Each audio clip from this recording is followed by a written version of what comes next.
Most women don't realize that the body keeps a quieter memory than the mind. A memory that speaks without language, reacts without permission, and remembers what the conscious self has tried to forget. In Jungian terms, the feminine psyche is not merely a mind, but an ancient archive of sensation, instinct, symbol, and shadow. A woman may walk away from a man, erase the messages, block the number, burn the pictures, yet her body still carries the imprint of how she was touched, admired, dismissed, claimed, or ignored. The skin becomes a scripture, the nervous system a storyteller, the womb a keeper of emotional residue. And while society teaches her to be rational, detached, and unaffected, her unconscious writes a different truth beneath the surface, where muscle tension reveals longing, where breath exposes fear, where warmth and coldness betray attraction and repulsion far sooner than words ever could. There is a reason Jung insisted that the unconscious is not hidden. It is expressed. A woman's body reveals her history more faithfully than her speech.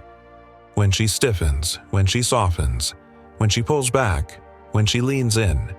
These are not random reactions, but accumulated responses shaped by every past touch that honored her, every caress that objectified her, every kiss that awakened her, and every hand that took without attuning. The feminine body remembers when she was cherished, when she was rushed, when she was seen as a soul, and when she was reduced to a vessel. Trauma studies echo what Jung intuited. The body becomes the diary of experiences the conscious mind denies.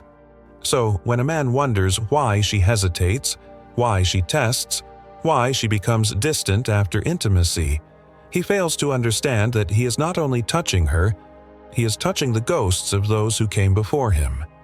Some women learn this remembering early. They learn that their body tightens around disrespect, that their pulse quickens around danger disguised as charm, that their stomach drops when a man's intentions fracture into contradiction. Others discover it later, after heartbreak teaches them that the body is wiser than infatuation.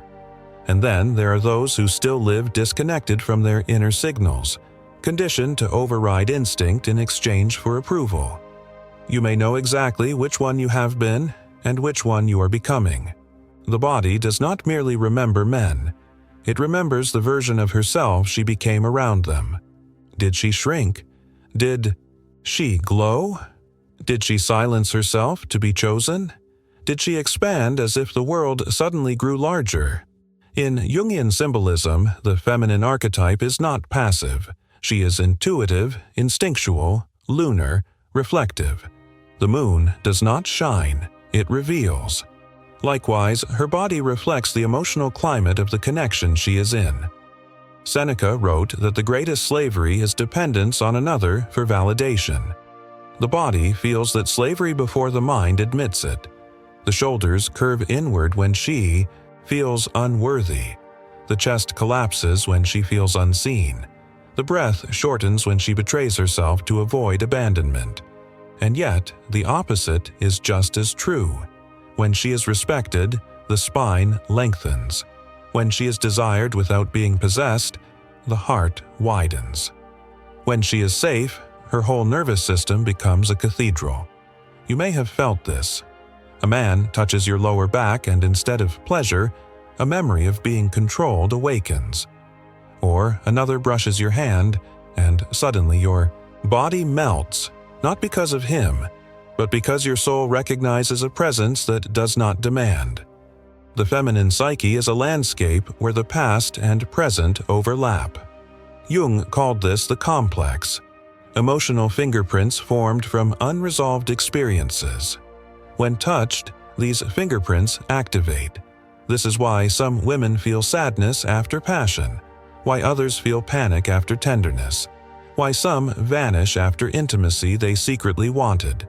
The body reacts to meaning, not mechanics. A woman's body remembers not only men, but moments.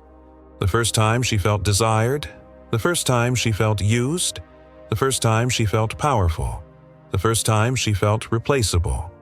These memories shape her relationship to her own sensuality. And if she has ever been shamed for her sensitivity, her longing, or her depth, her body may guard her pleasure like a locked temple. Yet beneath that guardedness lies a truth. She was never meant to be numb. She was meant to feel. She was meant to discern. She was meant to recognize the difference between being touched and being reached. And now, the deeper question emerges, not what men have done to her, but what she allows her body to continue carrying. Because the feminine psyche is not only a memory, it is a transformation, a slow reclamation, a return to inner sovereignty. The story does not end with imprint. It evolves into awakening, into the moment when she realizes her body can unlearn what wounded her and remember only what strengthens her. There comes a turning point where the feminine psyche begins to decode its own reactions, where a woman notices that her body is not betraying her, it is guiding her. What once felt like confusion becomes a compass. The tightness becomes a warning. The softness becomes a signal. The butterflies that once felt romantic now reveal themselves as anxiety dressed in excitement. And the calm that once felt boring begins to feel like truth. Jung taught that the unconscious becomes dangerous only when ignored. When listened to, it becomes a mentor. A woman who learns the language of her body becomes a woman who can no longer be manipulated by charm, intensity, or attention. She sees beneath the surface. She senses the shadow in a man's admiration. She detects the hunger behind flattery. She recognizes when she is being chosen for her essence, and when she is being consumed for her availability. Attraction, for her, becomes less about chemistry and more about coherence. She begins to see that the men who triggered her insecurities were merely mirrors reflecting the parts of herself she had abandoned. Shadow work reveals that she did not crave the man. She craved the version of herself she believed she could access through him. This realization changes everything. The body remembers every touch that awakened her insecurity, every embrace that deepened her dependency, every kiss that validated her worth temporarily, only to leave her emptier. But the body also remembers the rare moments when she felt rooted, honored, and whole. These memories become the new standard, one she can no longer override, and yet this awakening does not begin with power. It begins with grief. The feminine psyche must mourn the parts of herself she traded away, the silence she accepted to avoid conflict, the intuition she ignored to avoid loneliness, the boundaries she dissolved to be loved. You may feel this mourning as heaviness, as fatigue, as a sudden intolerance for what you once tolerated. This is not weakness. This is individuation. Marcus Aurelius wrote that the soul becomes dyed with the color of its thoughts. The feminine body becomes shaped by the quality of the love it allows. When she finally sees the pattern, the spell breaks. The men she once found irresistible lose their power. The situation she once repeated dissolve. The body that once clung begins to release. And release is not passive. It is purification. Her nervous system begins to unravel the memories stored in her skin. The womb releases emotional residue she never knew she carried. Her breath deepens without permission. Her sleep becomes heavier, as if the psyche itself is excavating old imprints.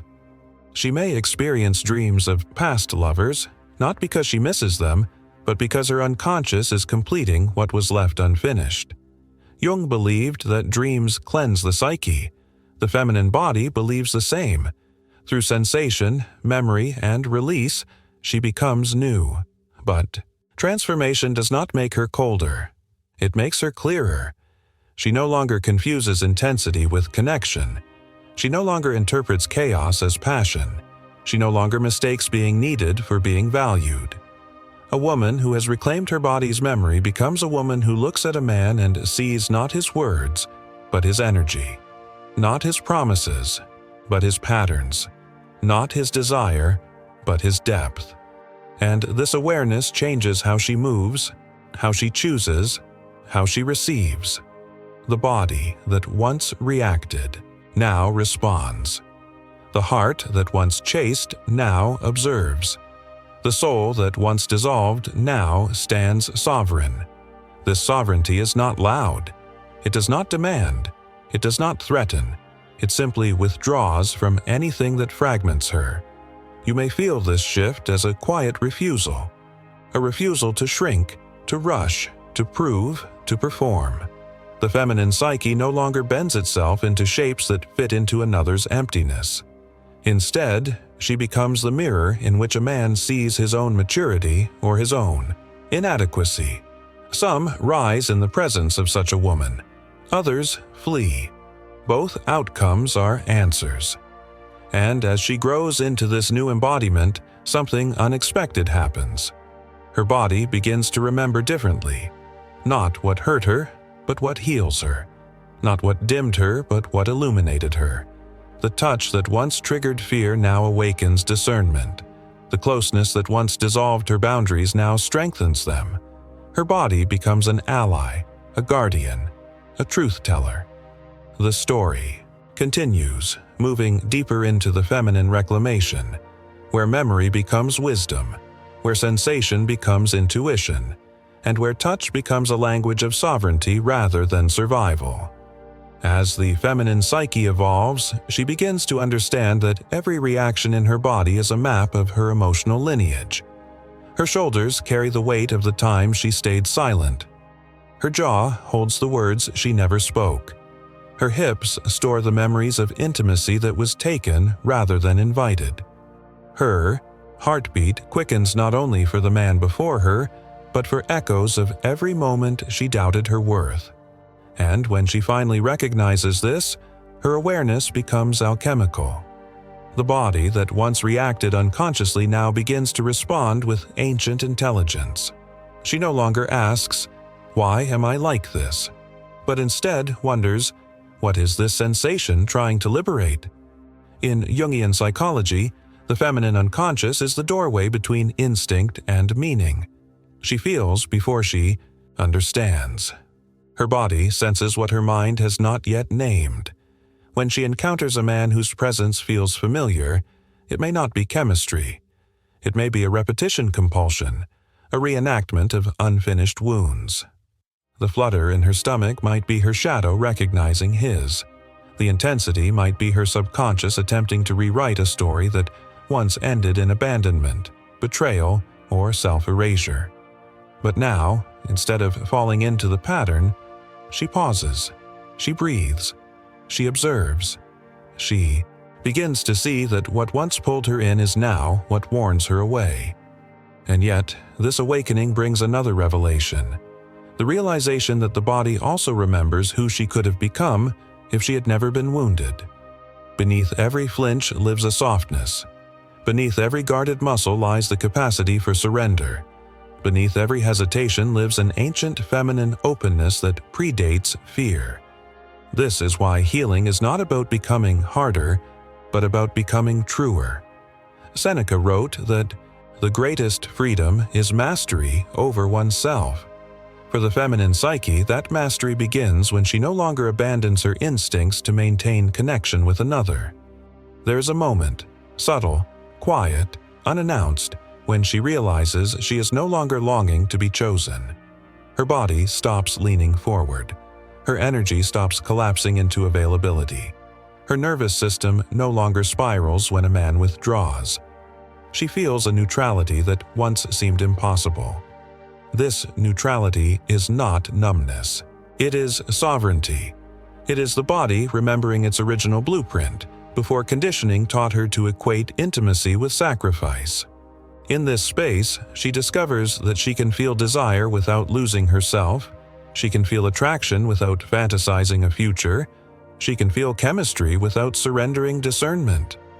Men begin to sense this shift, even if they cannot articulate it. Some feel unsettled because they cannot penetrate her psyche through flattery, urgency, or ambiguity. Others feel magnetized because her groundedness activates their higher nature. Jung would say she is no longer projecting her inner masculine onto the men she meets. She has integrated it. Her boundaries are no longer armor. They are clarity. Her standards are no longer tests. They are filters. Her silence is no longer fear. It is self-possession. In this stage, something remarkable unfolds. Her body begins to release the remnants of past lovers, not through force, but through recognition. Every time she chooses peace over chaos, her nervous system rewrites its script. Every time she walks away from intensity disguised as love, her muscles loosen. Every time she honors her intuition, her breath expands. She no longer seeks closure from others. Her body becomes the closure. What once haunted her becomes irrelevant. What once defined her becomes distant. What once controlled her becomes wisdom. This is where Stoic philosophy intertwines with feminine psychology. Epictetus taught that we suffer not from events, but from the meaning we assign them. Likewise, the feminine body does not suffer from touch, but from the interpretation of it. Once she changes the meaning, the memory dissolves. A past lover becomes a lesson. A heartbreak becomes a portal. A betrayal becomes a boundary. Her body no longer braces for what went wrong. It prepares for what is aligned. And yet, the deepest transformation is still ahead. The moment when touch no longer awakens history, but presence. When a man's hand on her skin does not summon comparison, fear, or anticipation, but simply awareness. When closeness does not trigger collapse, but connection to herself. When intimacy becomes a choice, not a proving ground. This is the phase where the feminine psyche becomes luminous, where her body becomes a sanctuary rather than a battlefield. The narration continues into this unfolding, where she steps into a new way of relating, not from memory, but from mastery, where the body that once remembered pain now remembers power, where touch becomes an echo of sovereignty rather than survival, where she becomes the woman who no longer reacts, but chooses. There is a profound shift when the feminine psyche begins to experience herself not as a body that reacts to the world, but as a consciousness that shapes it. Her skin stops being a canvas for old narratives, and instead becomes a boundary of sacred discernment. She walks differently, not because others see her, but because she, finally, sees herself. Her movements slow, not out of hesitation but out of presence. Her eyes sharpen, not with suspicion, but with perception. She becomes aware that every man she has ever allowed close was responding not to her physical form, but to the energetic frequency she carried, a frequency often shaped by old wounds, forgotten needs, and inherited beliefs about love and worthiness. In Jungian language, the feminine begins integrating her animus, the inner masculine, restoring the balance that was fractured by dependency, people-pleasing, or romantic idealization. When she lacked this inner masculine, she sought protection in men who were unworthy. When she lacked inner structure, she tolerated chaos. When she lacked internal authority, she surrendered her intuition. But now, the integration forms like a spine of the soul. She feels grounded in herself. She becomes the guardian of her own heart. She no longer needs a man to hold her together. She already holds herself. This inner union changes everything about how her body responds to touch. What once felt like validation now feels like intrusion if the energy behind it is unaligned. She senses intention instantly. The body that once opened from loneliness now opens only from resonance. Where she once dissolved into a man's attention, she now remains intact. And because she no longer abandons herself in intimacy, her body becomes a sovereign landscape, not a territory to be conquered, but a kingdom shared, only with the worthy. This worthiness is not measured by charm, confidence, or pursuit. It is measured by presence, steadiness, emotional responsibility. A man's ability to stay conscious while holding her complexity reveals his readiness. If he collapses into insecurity, she feels it. If he performs strength instead of embodying it, she knows. If he desires her body but fears her depth, her system closes like a gate that refuses entry. She is no longer deceived by words, intensity, or fantasy. She reads the unconscious, not the presentation. Here, the body becomes prophetic. She feels in an instant what would take years to discover through logic. She senses whether a man will expand her or diminish her. She senses whether his touch will awaken her radiance or resurrect her wounds. Her nervous system, once hijacked by longing, becomes an oracle. This is not paranoia. It is evolution. It is the feminine returning to instinct after centuries of conditioning. But there is another layer, perhaps the most surprising one.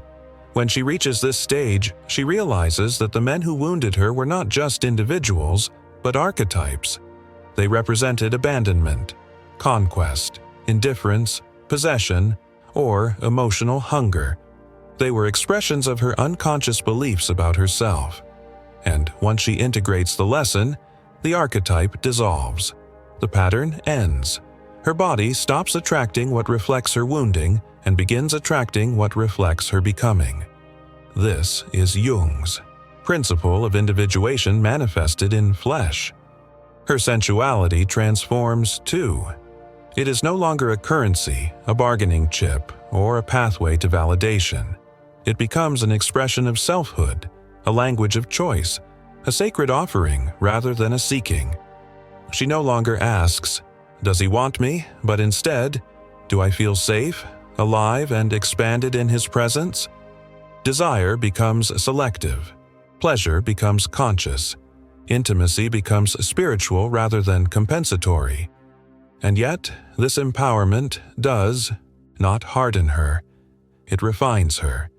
She becomes softer, but not vulnerable to harm. She becomes open, but not to everyone. She becomes warm, but only to those who can hold warmth without exploiting it. The body that once braced itself now relaxes, not because the world has changed, but because she has. Her calm becomes her shield. Her discernment becomes her protection. Her self-worth becomes her only gatekeeper. In this state, men perceive her differently. Some feel intimidated, not because she is aggressive, but because she is unattainable through manipulation. Others feel deeply drawn, not because she is available, but because she is authentic. Her energy no longer says, "Choose me." It says, "Only approach if you are capable of depth." This unspoken message filters without effort. The feminine psyche, once fragmented by memory, now becomes whole through awareness. The body that once stored the past now becomes an instrument of presence. And as she steps fully into this embodiment, the world responds. Opportunities shift. Relationships recalibrate. Silence feels nourishing. Solitude feels expansive. Connection feels optional rather than necessary. Yet the journey continues, moving toward the final evolution, where she not only remembers differently, but lives differently. Where her body becomes a testament to self-respect. Where love becomes a choice rather than a longing. Where she becomes the woman whose very existence rewrites the meaning of touch, intimacy, and worth. There is a final transformation that unfolds when the feminine psyche steps beyond reaction, beyond pattern, beyond history, into authorship. She no longer views her body as something shaped by the men she has known, but as a vessel animated by the woman she has become. The memories stored in her muscles no longer dictate her choices, they dissolve into understanding. The echoes of past lovers no longer stir longing or regret. They become quiet, distant, irrelevant. Her nervous system, once conditioned to brace for abandonment, now rests in the certainty that she will never abandon herself again. This is the moment when touch loses its power to define her and instead becomes something she grants with intention, presence, and self-respect. In Jungian terms, this is the emergence of the individuated feminine, the woman who has reclaimed her projection, retrieved her shadow, integrated her inner masculine, and stepped into psychic wholeness. Her body becomes a compass of clarity, not a container of residue. Her emotions become messages, not traps. Her desires become choices, not compulsions. She no longer confuses attachment with intimacy, chemistry with compatibility, or attention with devotion.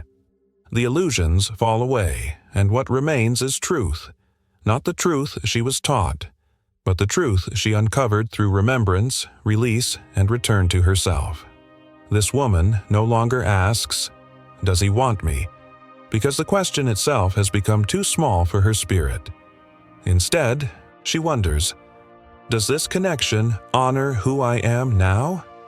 She evaluates not with insecurity, but with intuition. She listens not to promises, but to patterns. She observes not how a man touches her body, but how her soul responds in his presence. Her standards are not walls, they are pathways. Her boundaries are not defenses, they are declarations of self-value. Her stillness becomes more powerful than her effort. Her silence speaks louder than her explanations. The men who once triggered her wounds now reveal their own. This stage brings a serenity that others may mistake for coldness. But it is not distance, it is depth. It is not indifference, it is inner peace. The feminine psyche no longer flinches, fantasizes, or fractures in the presence of masculine energy. She simply remains herself. And the man who is aligned will feel invited, not through seduction, but through recognition. The man who is unaligned will feel dismissed, not through rejection, but through his own insufficiency. She does not need to repel, she simply does not resonate.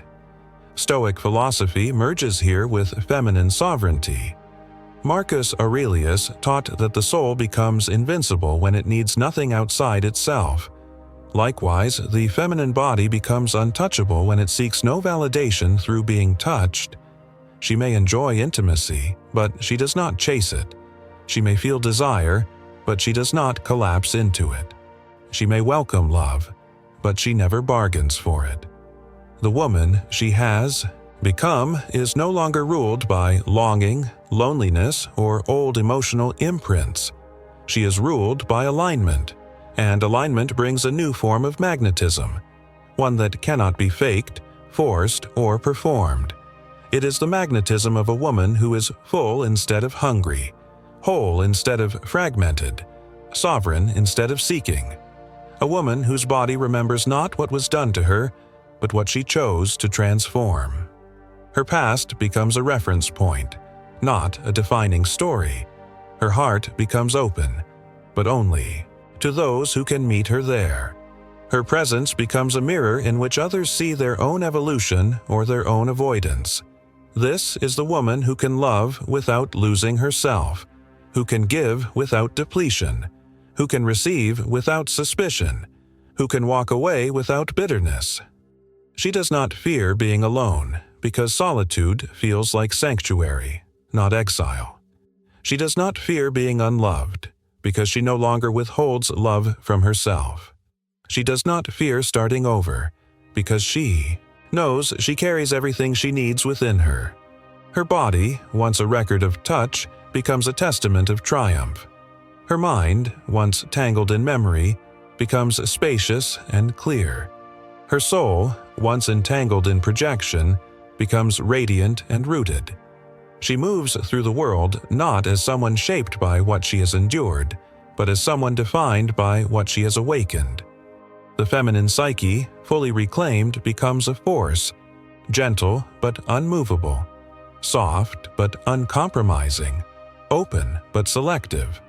And in this final state, one truth becomes undeniable. She is no longer waiting to be chosen. She is choosing. The woman who knows her worth doesn't chase, she chooses.